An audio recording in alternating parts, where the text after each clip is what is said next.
Smo študenti živilske tehnologije, midve sve danes tu del ekipe, ki smo zmagali na tekmovanju za najbolj inovativen živilski izdelek v Sloveniji. To je bilo leta 2010, organizirala ga je Gospodarska zbornica Slovenije. In na podlagi potem te zmage smo potem tudi šli na evropsko tekmovanje in tam zasedli 4. mesto.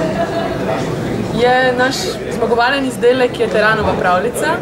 To je priliv narejen iz terana, dodan mu je sladkor in različne dišave, med njimi tudi melisa, meta, pomaranča in kanček cimeta, ki se potem lepo harmonično dopolnjuje v tem prelivu, ki ga lahko uporabljamo za tortice, pecivo, palačinke, panakoto, puding, skratka na različne načine.